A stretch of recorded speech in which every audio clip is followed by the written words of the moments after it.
En este domingo lluvioso, mi oración es que el Señor nos ayude a concentrarnos y entendamos su palabra esta tarde. Voy a invitarle que por favor abran sus Biblias en el Evangelio de Lucas, Lucas capítulo 9, del versículo 37. Vamos a leer, de ahí es hasta el 45, que es lo que vamos a estudiar, pero vamos a leerlo hasta el 43. Y voy a invitarle a que se ponga de pie.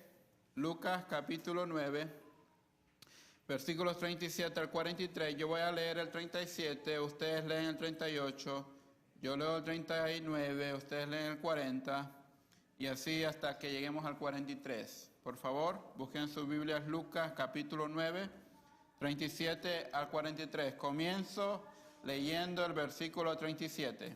Dice así: Al día siguiente, cuando descendieron del monte, una gran multitud les salió al encuentro. Ustedes. Y he aquí un hombre de la multitud clamó diciendo: Maestro, te ruego que veas a mi hijo, pues es el único que tengo. Y sucede que un espíritu le toma y de repente da voces y le sacude con violencia y le hace echar espuma, y estropeándole a duras penas se aparta de él. Ustedes.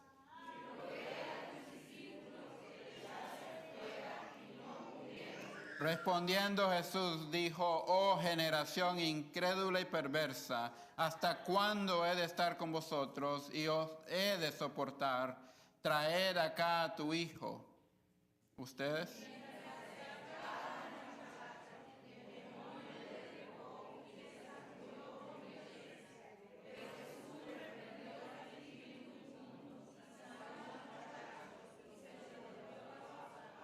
Y todos se admiraban de la grandeza de Dios. Y todos se admiraban de la grandeza de Dios. Oremos. Padre amado, en esta tarde, Señor, nosotros también estamos admirados de tu grandeza. Tú eres un Dios fiel, un Dios grande en misericordia, un Dios que nos ha rescatado, nos ha redimido a través de Cristo Jesús. Y en esta tarde te agradecemos porque también nos has dado la oportunidad de congregarnos en este lugar para glorificar tu nombre, para aprender más de ti. Señor, la eternidad no ajustaría para hablar de tu grandeza. Y en esta tarde que vamos a estudiar de tu grandeza, de lo que el pueblo en ese momento admiraba de ti, oramos para que estemos sensibles a la voz del Espíritu Santo, para que podamos escuchar tu palabra, atesorarla en nuestro corazón, pero también ponerla en práctica. Que el conocimiento que aprendamos, Señor, pueda ser puesto en práctica hoy mismo y podamos de esta manera ser hijos obedientes. Bendice a los niños ahora que van a sus clases, sea con ellos, con las maestras, con maestros, dale sabiduría. Te agradecemos en el nombre de Jesús. Amén. Los niños pueden ir a sus clases y los demás pueden tomar asiento.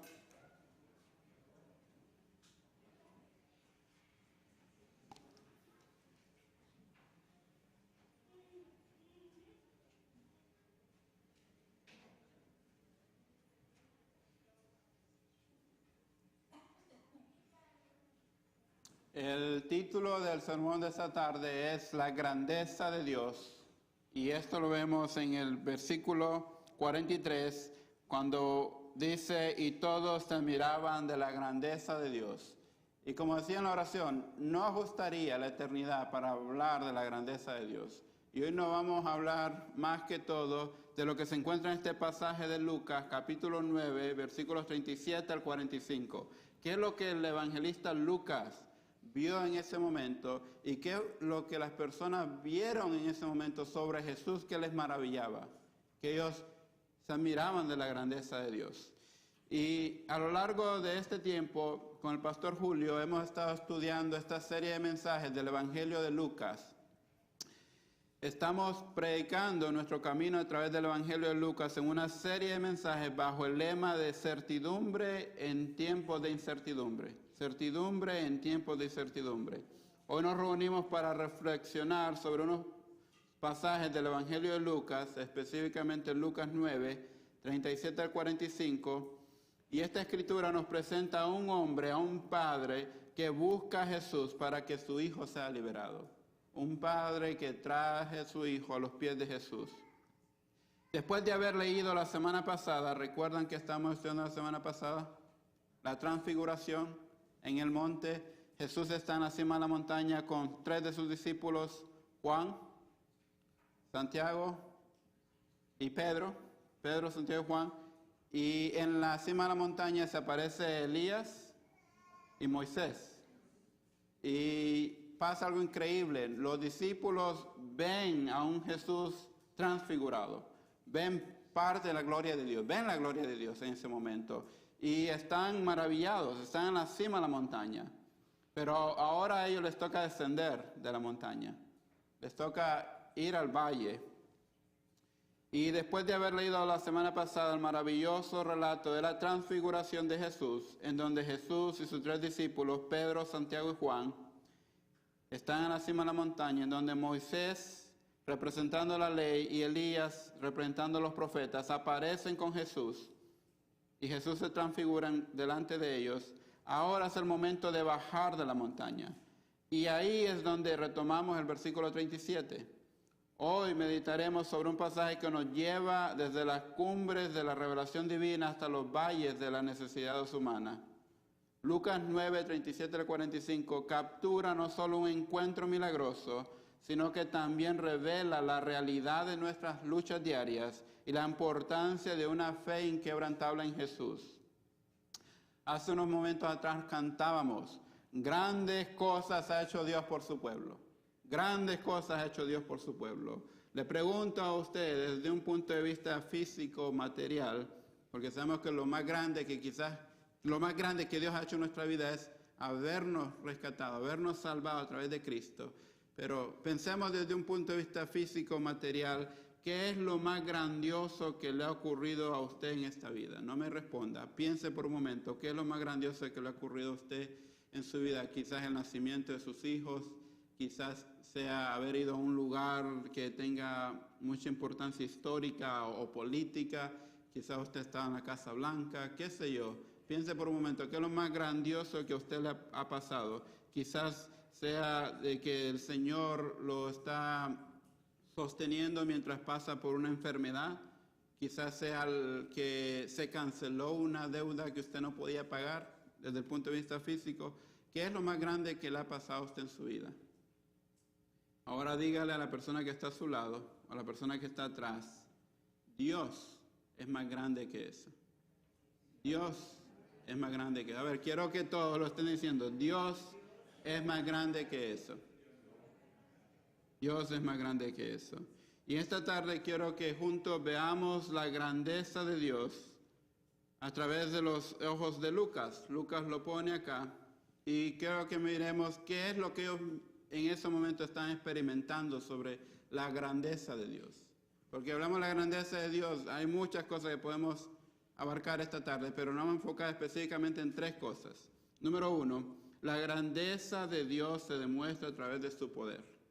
La grandeza de Dios se demuestra a través de su poder. Número 2, la grandeza de Dios se demuestra a través de su compasión. Y eso va a ser algo interesante. La grandeza de Dios se demuestra a través de su compasión. Y por último, la grandeza de Dios se demuestra a través de su soberanía. La grandeza de Dios se demuestra a través de su soberanía. Si usted toma nota, esos son los 3 puntos que vamos a estar estudiando esta tarde. Y comenzamos diciendo que la grandeza de Dios se demuestra a través de su poder. A lo largo de estos estudios, hermanos, no sé si han notado, pero Jesús está haciendo milagros. Primero, Él nace de una virgen. Jesús empieza a hacer milagros en su ministerio y Él empieza a sanar personas que no pueden caminar, cojos, personas inválidas. Él viene y saca demonios. Esta no es la primera vez que Jesús libera a una persona poseída por demonios. Ya en el libro de Lucas hemos estudiado, ya ha pasado también que Jesús va a liberar a otra persona. Ya había liberado a otra persona que tenía demonios. Pero lo que hemos visto a lo largo de este pasaje es que Jesús está mostrando su poder a través de todos estos milagros.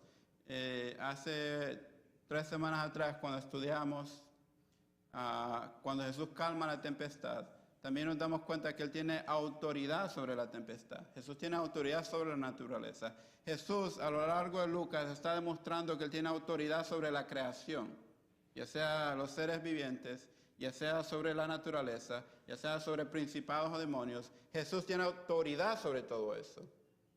Y es que su grandeza se demuestra a través de su poder. Cuando leemos este pasaje en el versículo 42, dice lo siguiente: y mientras se acercaba el muchacho que tenía ahora poseído por demonios, el demonio lo derribó y le sacudió con violencia. Pero Jesús reprendió al espíritu inmundo, y la Biblia dice, y sanó al muchacho. Jesús tiene autoridad sobre los demonios. Él tiene el poder de hacer eso. Y eso fue lo que maravilló a aquella multitud. Que Jesús decía una palabra y se cumplía. Jesús dijo, reprenda al demonio, y el demonio inmediatamente deja aquel cuerpo. Inmediatamente. Jesús demuestra su grandeza a través de su poder. Nosotros seguimos a Jesús. Nosotros creemos en Él. Nosotros debemos, por lo tanto, experimentar su poder en nuestras vidas. El pasaje comienza con Jesús descendiendo del monte de la Transfiguración, capítulo 9, versículo 37, al día siguiente cuando descendió del monte. Y luego, en un momento de gloria divina, Jesús en la cima del monte, donde Pedro, Santiago y Juan fueron testigos de su verdadera naturaleza, de que Él es el Hijo de Dios en todo su esplendor.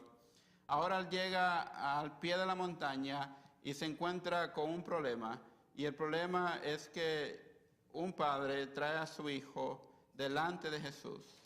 Pero mientras Jesús estaba en la cima de la montaña, revelando su gloria a estos 3 discípulos, podemos asumir que los 9 discípulos que se quedaron al pie de la montaña estaban ocupados, estaban tratando de sacar el demonio de este hijo, pero no lo lograron. No lo lograron. Y es por ello que ahora que Jesús baja a la cima del monte, se encuentra con un problema y se encuentra con un padre desesperado de que Jesús ponga su vista, su mirada en su hijo, y el padre sabe que con solo poner su mirada en su hijo va a ser liberado de esta posesión demoníaca. Lucas ilustra la realidad de esta verdad en la transición de lo que acaba de suceder en la cima de la montaña y el esplendor y la gloria de todo ello a lo que está sucediendo ahora al pie de la montaña. Y la dura y cruel realidad de todo ello. Jesús y los 3 discípulos están disfrutando de la gloria de Dios y de toda su bondad, y luego, después de haber bajado a la montaña, se sumergen en un mundo de dolor y problemas. Un hombre llorando con un hijo poseído por un demonio. Se enfrentan al fracaso de los seguidores de Cristo para hacer algo al respecto, pero no pueden. La mayoría de nosotros, la verdad es que la mayoría de nosotros vivimos al pie de la montaña. ¿Qué quiero decir con esto? El mundo en el que vivimos es un mundo caído. La Biblia dice que cuando Adán y Eva pecaron, el pecado entró en ellos, pero también el mundo que Dios había creado, un mundo perfecto, este mundo cayó en manos de Satanás. Y aunque en este país a veces no vemos mucha necesidad, pero la hay, créanme que la hay, alrededor del mundo hay gran necesidad. Nuestros países de Latinoamérica hay mucha necesidad. Países de África, Asia, Surasia, algunos países del Medio Oriente, hay mucha necesidad. Hay personas que no tienen qué comer. Hay personas que pasan por mucha violencia y hay gobiernos que se empoderan de sus pobladores y vivimos en un mundo caído, un mundo que no conoce de Jesucristo. Y nosotros, los creyentes, somos llamados a traer las buenas noticias de Jesucristo a este mundo que está quebrantado, a este mundo que está perdido, a este mundo que necesita de Dios. Y a veces queremos estar solo en la cima de la montaña. Pero eso no es la norma. Estar en la cima de la montaña es una sección. Hay momentos de claridad. Hay momentos en los que sentimos la presencia de Dios como nunca en nuestras vidas, pero esos son momentos que pasan en la vida del creyente. La realidad es que en la mayoría de nuestras vidas vamos a estar enfrentando algo, vamos a estar enfrentando un problema, porque el creyente lucha con su carne, el creyente lucha con las influencias del mundo, el creyente lucha contra Satanás.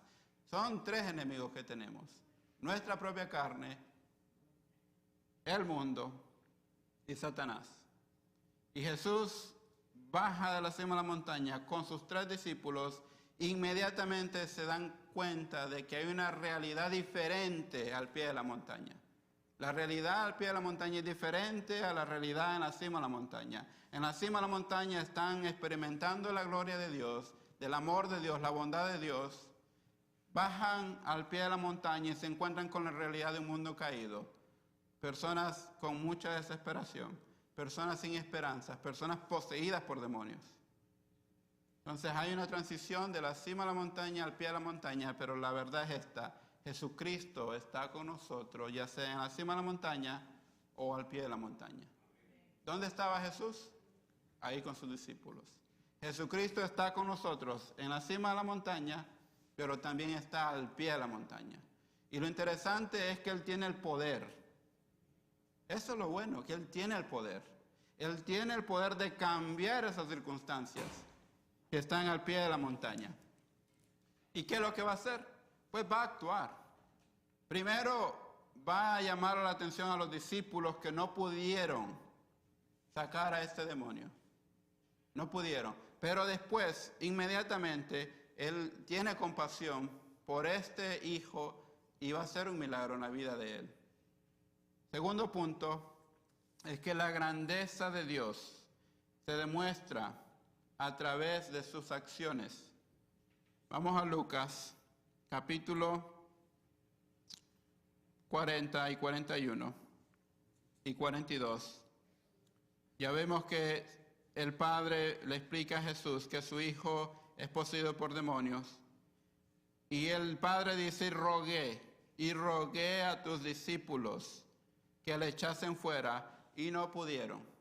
Ha tenido una mala experiencia, ¿no? El Padre con los discípulos de Jesús. No han podido. Pero este Padre no se da por vencido. Él sabe que si los discípulos no pueden, Él tiene que hacer lo posible de traer a su hijo a los pies de Jesús. Y eso es lo que debemos recordar en esta tarde también. Respondiendo, Jesús dijo: oh generación incrédula y perversa, ¿hasta cuándo he de estar con vosotros y os he de soportar? Hagamos pausa en eso en este momento. Jesús dice generación incrédula y perversa. Jesús lamenta la falta de fe tanto del pueblo, la multitud, como implícitamente de sus propios discípulos. Es una expresión de frustración divina ante la continua incredulidad y destrucción moral de las personas. Jesús está un poco, ustedes lo ven, oh generación incrédula y perversa, está como exclamando, está diciendo: ¿qué es lo que está pasando acá? ¿Hasta cuándo he de estar con vosotros? Queriendo decir, es un lamento que refleja el peso de llevar la misión de salvar a la humanidad en medio de una generación que no cree, incluso cuando está viendo los milagros. Ellos han estado experimentando el poder de Jesús, pero todavía no creen totalmente en Jesús. Porque si creyeran totalmente en Jesús, hubieran tenido el poder de sacar al demonio. Pero algo está pasando acá.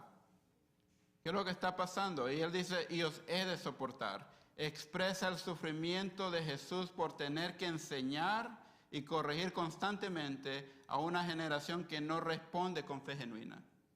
Lucas 9.1 dice lo siguiente. Vayan a Lucas 9.1. Lucas 9.1. Habiendo reunido a sus 12 discípulos, les dio poder y autoridad sobre todos los demonios y para sanar enfermedades. ¿Qué es lo que dice acá? Que Jesús les dio poder a todos sus discípulos, no a 3 discípulos. Dice, reuniendo a los 12, incluyendo a Judas, ¿no? Les dio autoridad para que, sobre todos los demonios y para sanar enfermedades.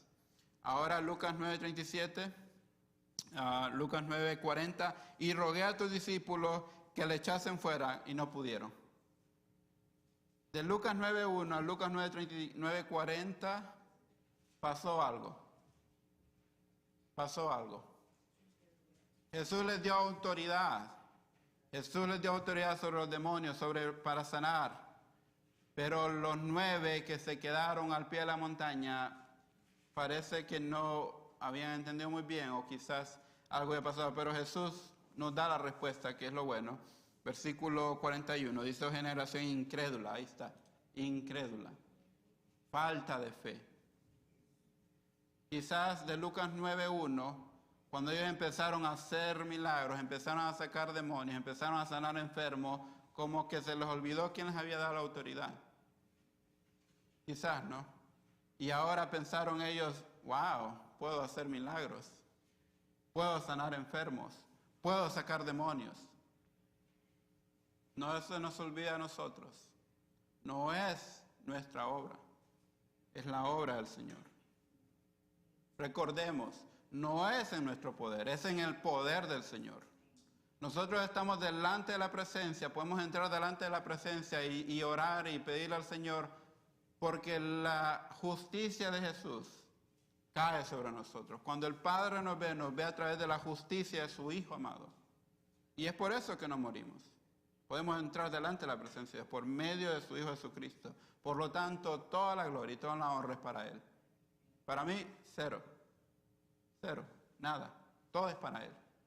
Los discípulos quizás se les olvidó eso. Y a nosotros también nos puede pasar.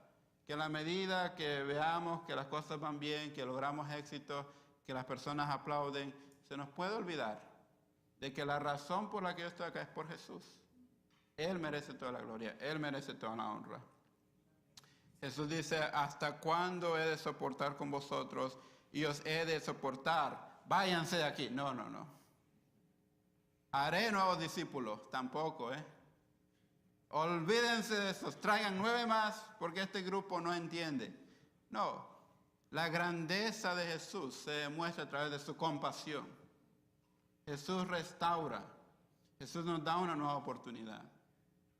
Y esa es la diferencia entre Jesús y a veces líderes que conocemos. Hay personas que tienen poder aquí en la tierra. Bueno, Jesús es más grande, obviamente. Pero ¿qué pasa con el ser humano cuando tiene poder?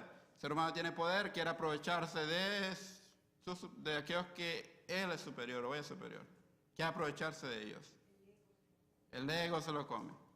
Jesús, por el contrario, Él da su vida por nosotros. Es grande, es todopoderoso y Él se mueve en compasión por el ser humano. Jesús da una segunda oportunidad. Jesús restaura al ser humano. Y mientras se acercaba el muchacho, el demonio le derribó y le sacudió con violencia. Incluso cuando el padre trajo al niño ante Jesús, al principio no parecía mejorar, pero los problemas se mostraron tal como siempre. Este fue el último y desesperado esfuerzo del demonio que poseía al chico para aferrarse. Dice que lo echó.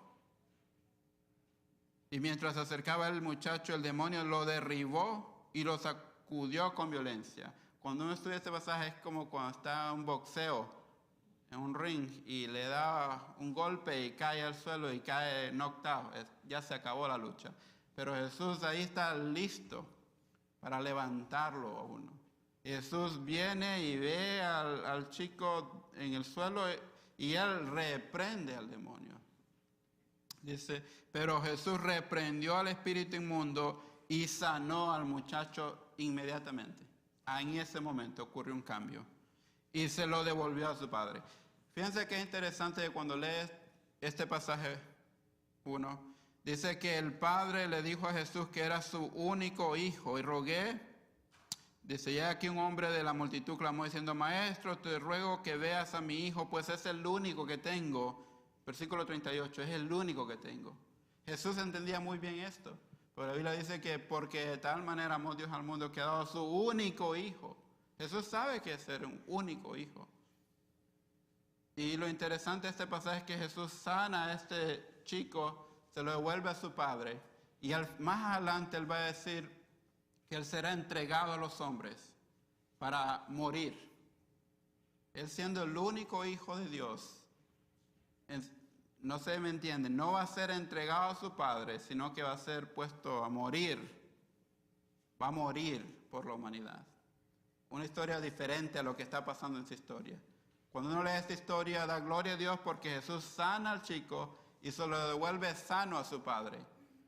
La humanidad va a matar al único Hijo de Dios y se lo vamos a volver muerto, ¿no? Pero Él tiene poder para recuperar su vida y resucitar al tercer día.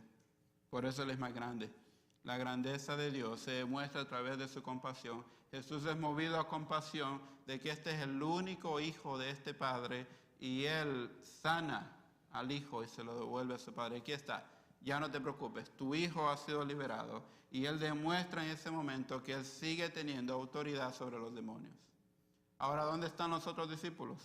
Bueno, ahí, están viendo lo que está pasando, se dan cuenta de lo que ocurre y quizás sirvió para ello. Porque debemos aprender también de nuestros fracasos. Debemos ser humildes. Debemos aprender de que cuando estamos lejos de Jesús seremos ineficientes. Pero a la medida que nos acercamos a Jesús, Él nos usará como instrumentos útiles en sus manos. Por lo tanto, debemos estar cerca de Jesús. Cuando el chico viene delante de Jesús y Él es derribado, quizás se compara a las mentiras que a veces Satanás nos da o nos pone en el camino. Satanás quizás te dice a ti, no eres escogido. ¿Por qué vas a molestar a Dios? No te preocupes, no te quiere. Quizás Satanás pone en tu mente, eres un gran pecador. No vengas a Jesús, tú eres un gran pecador. Quizás Satanás te pone en tu mente, es demasiado tarde. Ya no lo hagas, demasiado tarde. O quizás Él dice, ¿sabes qué? Primero mejora y después ven a Jesús. Muchas personas dicen, no puedo venir a Cristo. Voy a venir a Cristo cuando sea mejor. Es una mentira que Satanás pone en nuestras mentes. Ven a Cristo hoy. Ven a Cristo hoy. Y Él es el que va a hacer la diferencia en tu vida. Él es el que te va a transformar. Él es el que va a sanarte, liberarte de tus pecados. No se deje intimidar por esta última exhibición de poder demoníaco. Jesús liberó al muchacho endemoniado al instante. Lo que era muy difícil para los discípulos no era muy difícil para Jesús. Él es más grande, hermanos. Él es más grande de todo lo creado. A veces ponemos lo creado arriba de Dios. O nos preocupamos mucho por lo que ha sido creado. Lo creado es todo. El ser humano, la tecnología, pandemias, guerras, todo lo creado, no debemos ponerlo sobre Dios. Dios es soberano. Él sigue estando en control. Él sigue sobre toda la creación. Este incidente nos enseña también acerca del peligro de la incredulidad.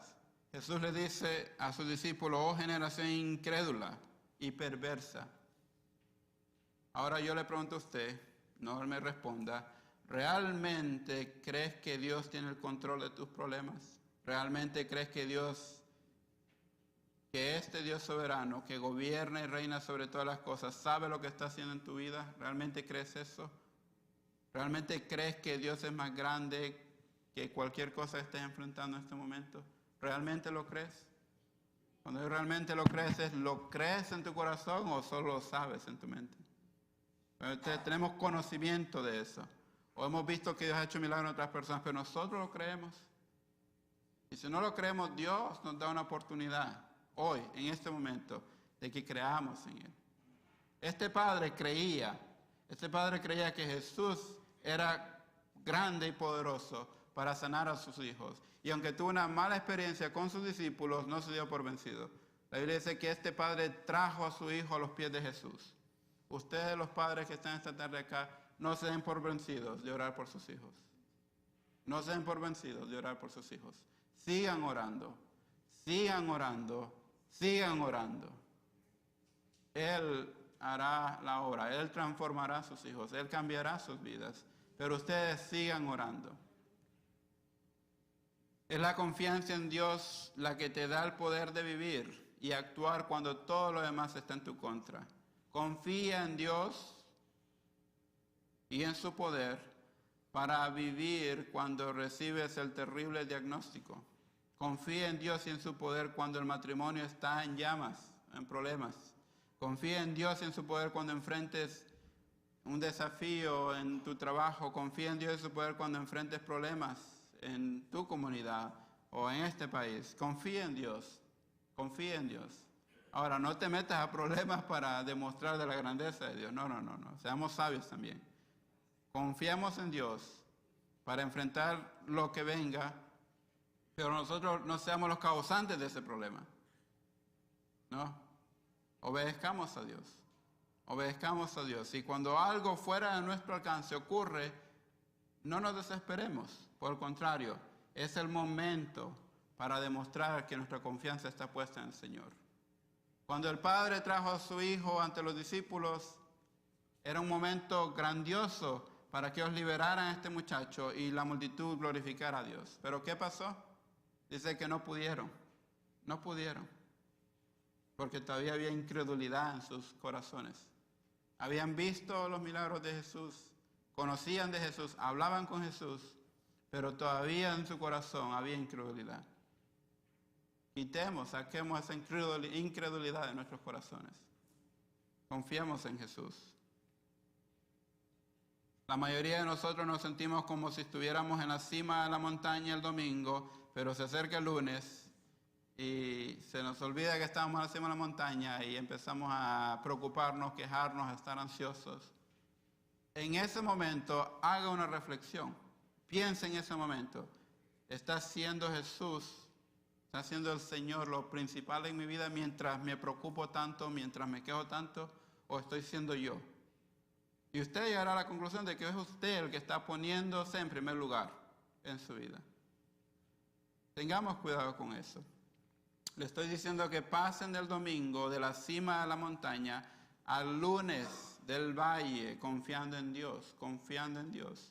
Debemos acercarnos a Jesús con fe genuina, confiando en su capacidad para traer sanidad y liberación, incluso cuando las circunstancias parecen desesperadas. Incluso cuando eso parece no ser contestado.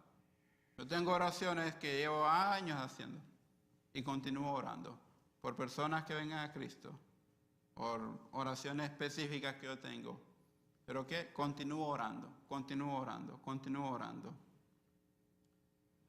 Debemos seguir orando.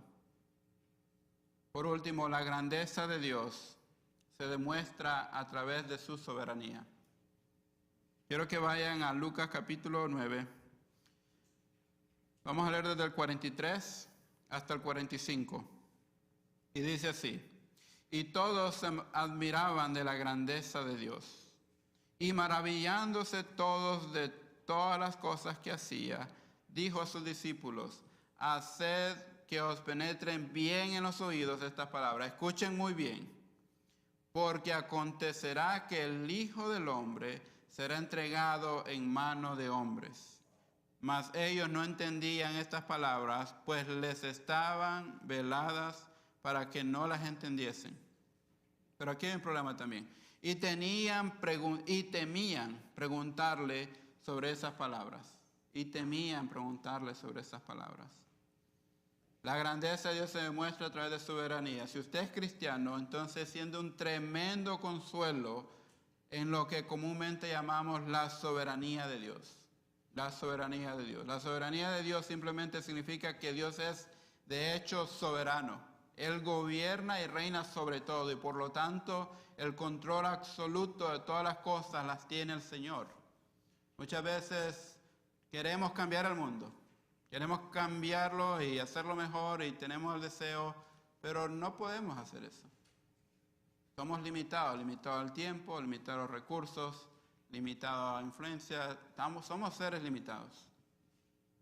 Pero el Señor, donde estás, ahí Él te llama a cambiar. Ese es tu entorno. Ahí donde estés, en tu casa, la iglesia, trabajo, la escuela, ahí te tienes que demostrar que amas a Dios, que sigues a Dios.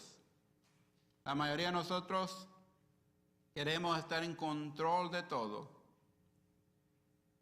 Y en un momento nos damos cuenta de que el control se puede perder en un instante.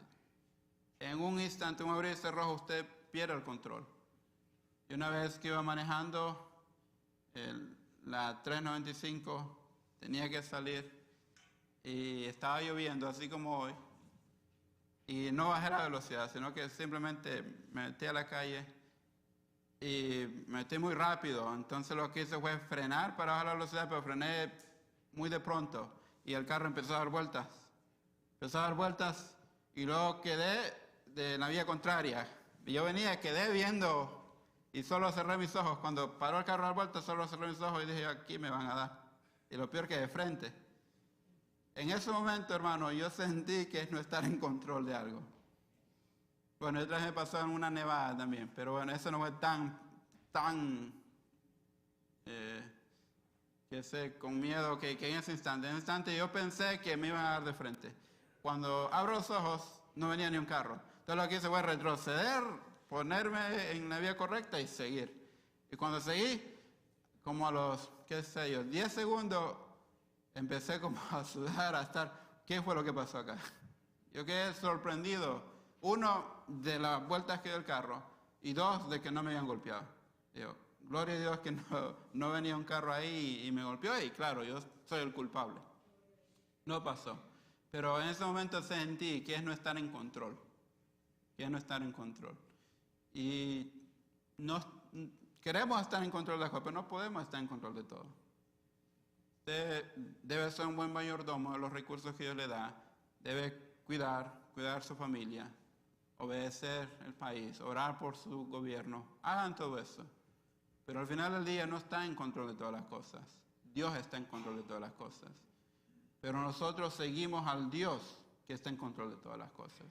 Por lo tanto, podemos confiar en el Dios que está en control de todas las cosas. Otra cosa que a veces me pongo a pensar es nuestro planeta. Ustedes saben, el planeta Tierra es una hormiga en nuestro planeta. En el universo, el planeta Tierra es una hormiga en nuestro planeta Tierra. ¿Han visto una hormiga? ¿Qué insignificante es? Ese es el planeta Tierra en el universo. Y no tomaría mucho para que seamos destruidos. No tomaría mucho para que algo venga y nos destruya. Pero lo que me parece interesante es que no ha pasado. Dios nos protege. En la inmensidad del universo, Dios está cuidando de este planeta y de los habitantes de este planeta. Pero no solo eso.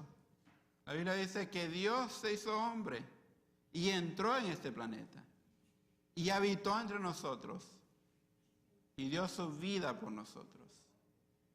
¿No le parece eso interesante? ¿No le parece eso grandioso que el Dios Todopoderoso haya habitado entre nosotros y murió por nosotros y ahora Él quiere estar en una eternidad con nosotros? Es grandioso. La grandeza de Dios, hermanos, se demuestra a través de su poder, se demuestra a través de su compasión, pero también a través de su soberanía. ¿Por qué a través de su soberanía?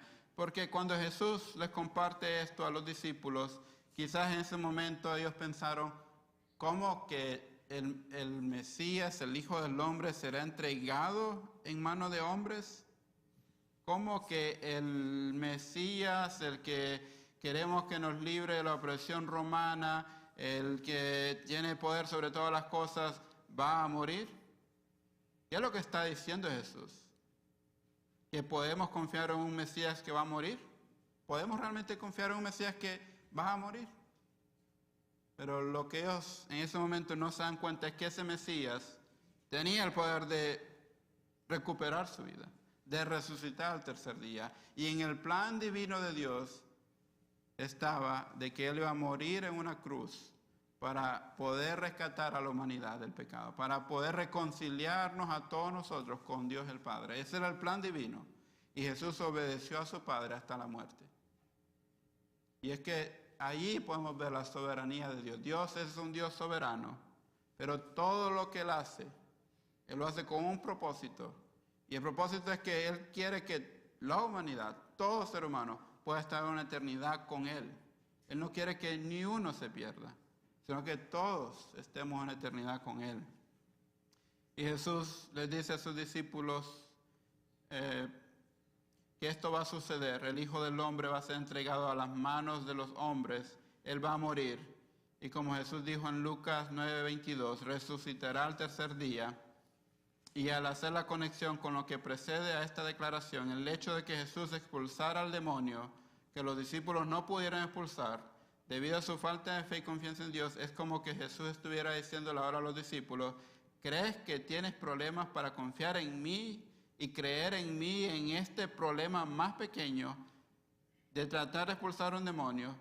Cuando más adelante te encontrarás con otro problema, y es que voy a morir.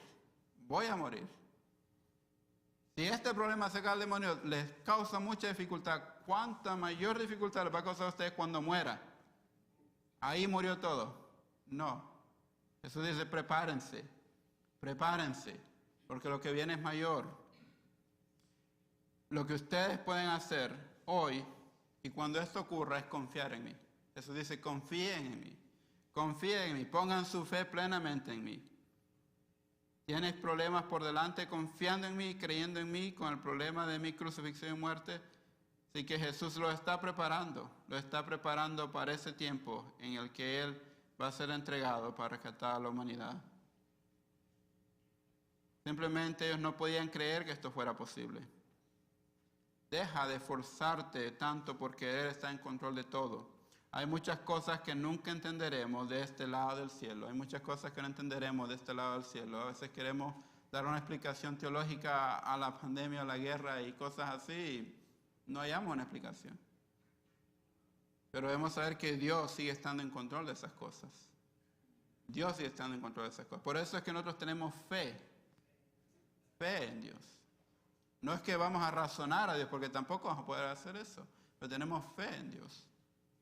Creemos de que Él está en control. No puedo explicar por qué sufriste esa tragedia, pero Dios tiene el control y un día verás cómo tu tragedia encaja dentro de los perfectos propósitos de Dios. No puedo explicar por qué perdiste tu trabajo, pero Dios tiene el control y un día verás cómo la pérdida de tu trabajo encaja dentro del plan perfecto de Dios. No puedo explicar por qué sufriste tanto dolor y rechazo, pero Dios tiene el control y un día verás cómo tu dolor y rechazo encajan dentro de los propósitos perfectos de Dios. Jesús te dice en esta tarde que entiendas que Él murió, pero así como su muerte encaja dentro del plan, del propósito de Dios, las cosas que suceden en nuestra vida también encajan dentro del propósito de Dios.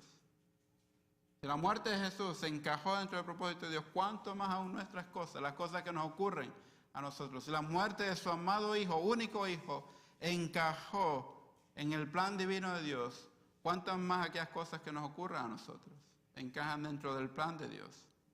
Debemos ceder el control de nuestra vida al Señor. Mientras estudiaba este pasaje, ya con esto voy terminando, hay un canto que venía una y otra vez a mi mente. Cuando uno habla de la grandeza de Dios, hay un canto un himno que venía, e incluso lo puse en YouTube varias veces, y luego me puse a averiguar de la historia del himno. Y es interesante, no lo voy a compartir hoy por tiempo, pero dice este himno, cuán grande es Él. Dice, Señor mi Dios, al contemplar los cielos, el firmamento y las estrellas mil, al oír tu voz en los potentes truenos y ver brillar el sol en su cenit. Solo lee los versos, no el coro. Al recorrer los montes y los valles y ver las bellas flores al pasar, al escuchar el canto de las aves y el murmurar del claro manantial. Cuando recuerdo del amor divino que desde el cielo al Salvador envió. Hablando de Jesús. Aquel Jesús que por salvarme vino y en una cruz sufrió por mí y murió. Cuando el Señor me llame a su presencia, al dulce hogar, al cielo de esplendor, le adoraré cantando la grandeza de su poder y su infinito amor. Y luego dice, mi corazón entona esta canción. Cuán grande es Él, cuán grande es Él, cuán grande es Él. Él es más grande que nuestros problemas. Él es más grande que cualquier cosa que podamos enfrentar en nuestra vida. Él es más grande, hermanos. Es más grande de aquellas cosas lindas y buenas que nos han pasado, pero también Él sigue siendo más grande de aquellas cosas terribles y dolorosas que nos ha pasado. Él es más grande. Él es más grande. Y ya sean esas cosas lindas y que nosotros recordamos que nos han pasado en la cima de la montaña, delante de la presencia de Dios, o en las tragedias que nos pasan, en las cosas que nos duelen, porque duelen, en el valle, allá o aquí, Jesús está con nosotros. Y esa es la grandeza de Él. Él está presente con nosotros. Él está dispuesto a restaurarnos. Él no se deshizo de los 9 discípulos que no cumplieron, que no pudieron sacar este demonios, sino que Él les da otra oportunidad. Él nos da otra oportunidad a nosotros también. Hoy mismo nos da otra oportunidad para que aprendamos, sigamos creciendo, sigamos siendo restaurados, sigamos siendo santificados por medio de Él. Por último, al confiar en nuestro gran Dios, producirá paz, dependencia en Él, y veremos su mano presente en nuestras vidas. Al igual que los discípulos, necesitamos encontrarnos con la gloria de Dios. Los 3 discípulos que estaban en la cima de la montaña. Nosotros necesitamos encontrarnos con la gloria de Dios, pero también debemos bajar y enfrentar las realidades diarias confiando en que su gloria nos acompaña. Nosotros debemos bajar al valle también, bajar al pie de la montaña y confiar de que la gloria de Dios está con nosotros. Cuando nosotros estamos pasando por momentos difíciles, recordemos, la presencia de Dios está conmigo en este momento difícil también. Lucas 9, 37 al 45 nos recuerda la gloria divina que hemos encontrado y las realidades que enfrentamos a diario. Ya sea en la montaña o en el valle, nuestra confianza debe permanecer firme en Jesús. Cuando somos débiles, Él es fuerte. Cuando surgen dudas, la fe debe persistir. Cuando nos enfrentamos a la impotencia de nuestras limitaciones, la compasión y el poder de Jesús se acercan. Cuando surgen dudas, la fe debe persistir. Cuando nos enfrentamos a la impotencia de nuestras limitaciones, la compasión y el poder de Jesús se acercan. Amén. Puestos de pie, vamos a orar. Y ahí en donde usted se encuentra, piense en este momento aquella petición que por mucho tiempo usted la tiene presente en sus mentes, que por mucho tiempo la tiene en su corazón y que ha estado orando al Señor para que le dé una respuesta. Piense en ese momento, en este momento, piense en eso. Pero también piense que Jesús está aquí, que la presencia de Jesús está con nosotros.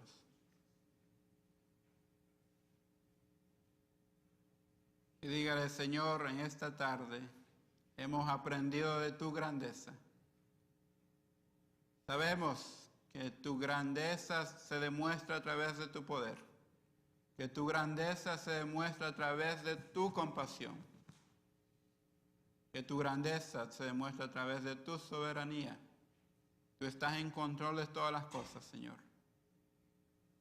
Gracias porque a través de ti hoy puedo tener una vida eterna.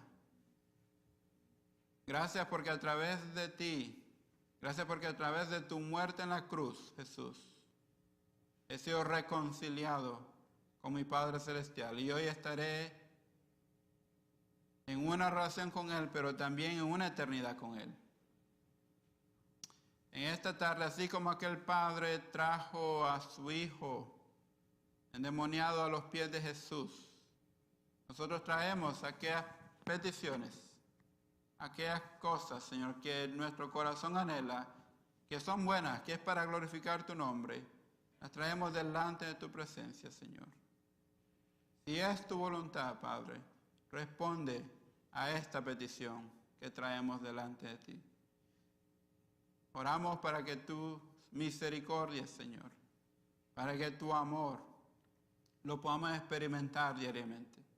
La Biblia dice que son nuevas cada mañana, pero las estamos experimentando. Mi oración es que podamos experimentar tus misericordias, tu amor, tu gracia en nuestras vidas. Y cuando nos veamos limitados, que podamos dejar que la compasión de Jesús y su presencia inunde nuestras vidas. Gracias porque no estamos solos. Tú estás con nosotros. Gracias porque tu palabra, Señor, nos alienta. Tu palabra nos redarguye. Tu palabra, Señor, nos restaura. Gracias, Señor, por tu palabra. Gracias por la iglesia, por el cuerpo de Cristo, porque juntos crecemos, maduramos y aquí tú nos estás santificando, Señor. Gracias, Padre. Te alabamos, te glorificamos y dejamos nuestra vida en tus manos. En el nombre de Jesús oramos. Amén.